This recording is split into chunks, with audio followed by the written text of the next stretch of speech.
trace that thought, it goes back to the invisible consciousness. It is silence. So again and again, go back to your invisible part, not the visible part. Visible part is only imagination. Now if you catch hold of that imagination, so it will create some more imagination, it will keep on rising. So just go back to your invisible part, which is silence, peace. Just stay there. There's no effort, there's no struggle, just be. Just be. So how that state is, it is like between the deep sleep and waking state. There's a transition, there's a gap. In that gap there are no thoughts, the body is not there, but I am there. So in that I am there state, you stay. So once you start staying in that, in waking state also, in any other this thing, that I am will be predominant. Thoughts change will not come because that's alert. Yeah, you are aware of your own state, your own this. That's all it is. It's not complex.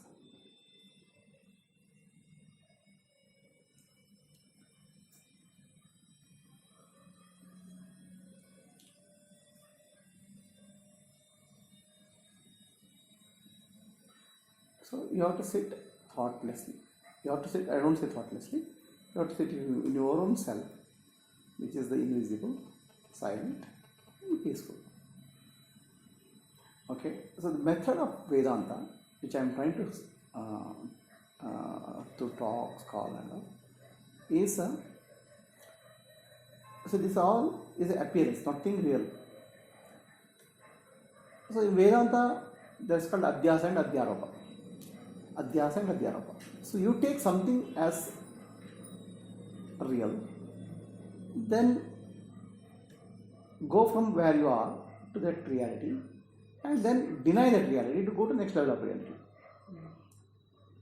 Okay, for example, in the state of mind, we say Sakshi or the witness is the reality. So go to witness.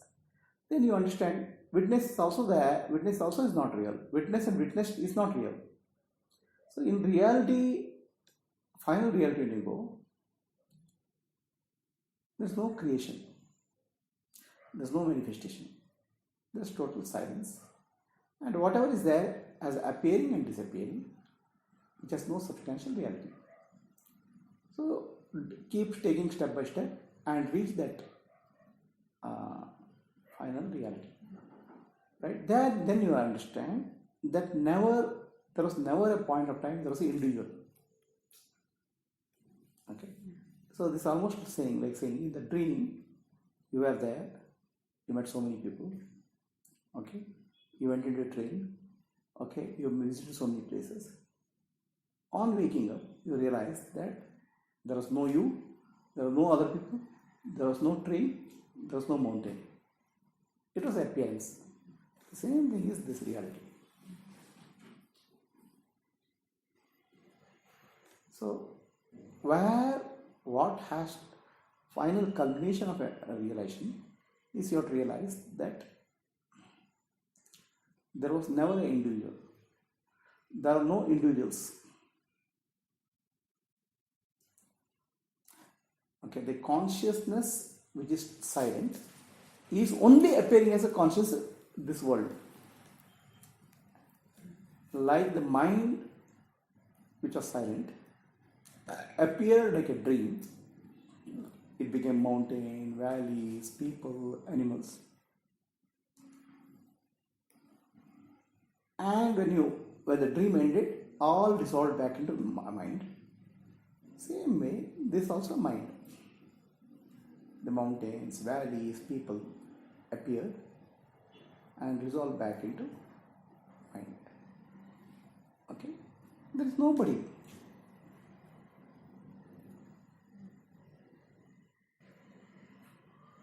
And mind itself resolves back into consciousness. So mind resolves back into consciousness in deep sleep. Okay, but that is temporary because the urge of the mind to again manifest will come back. So if with consciously, if you keep on going back to yourself, the urge of the mind to keep on manifesting will come down. Then you realize that I as an individual never existed. It was all but a dream. But the dream doesn't stop because the body-mind complex is there. It was projected out of the dream. It will continue, and once the body-mind complex gets resolved during death or whatever, that dream, your dream as an individual, it ends. Whether universal dream goes on, nobody cares. Who cares?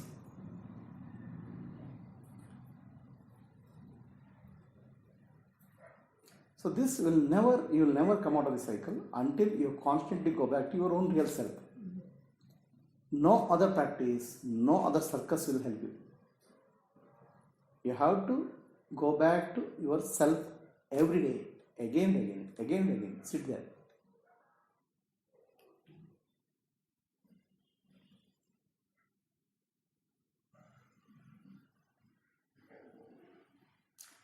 There are no thoughts. There are thoughts is false. Thoughts are the world. It's not there. If you go back to yourself, there's nothing. Silence, peace.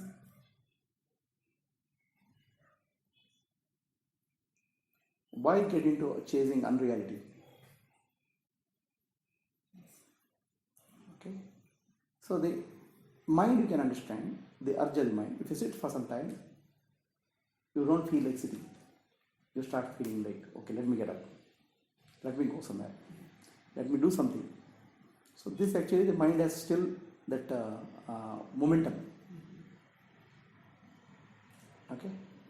So that means only that you are not settled fully into the self. The momentum of the mind is there. Again and again, you have to go back to the self. That latent tendency of the mind will resolve.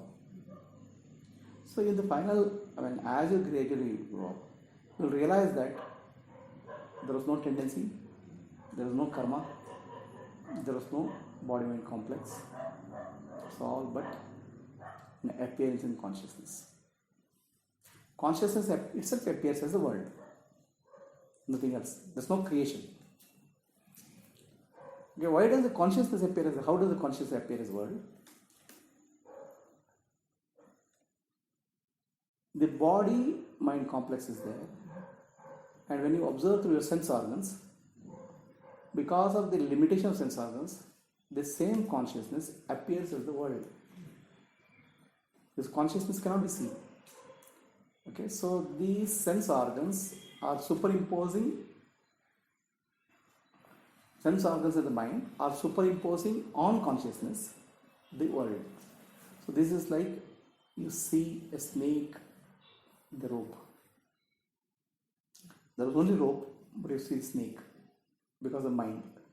Same way, the consciousness alone is there. The mind superimposes the world on consciousness. Okay.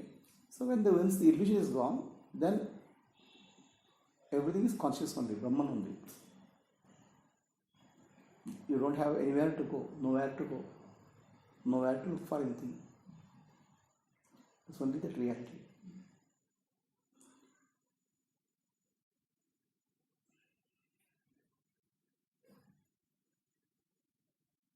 And the consciousness is called nirvana, mukti, liberation, because there is no thing, no object there. The objects are superimposition on consciousness. See, if you, in your dream, you went to a mountain, you saw places, everything. Okay? But in reality, there was nothing. Only mind was there.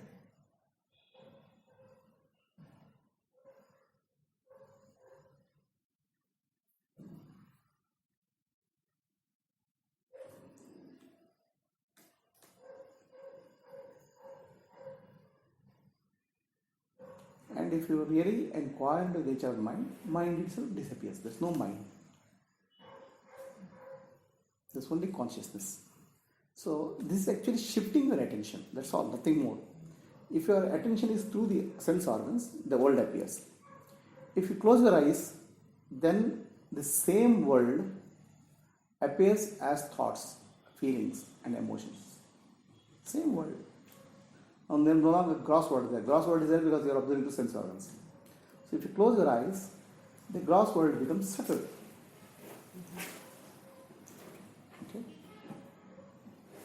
So then you realize that I am the Sakshi or witness of this subtle world.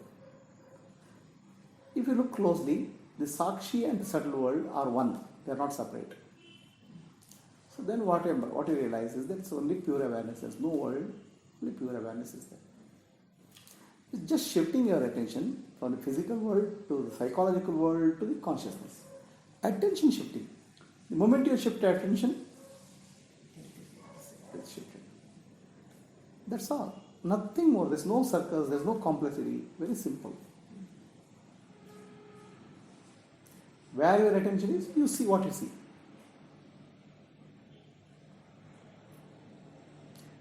There's a visible part and invisible part. Shift your attention to the invisible part, which is you. If you keep on looking at the visible part, whatever is there in the visible part, you will keep on seeing. There's nothing there, but you see it.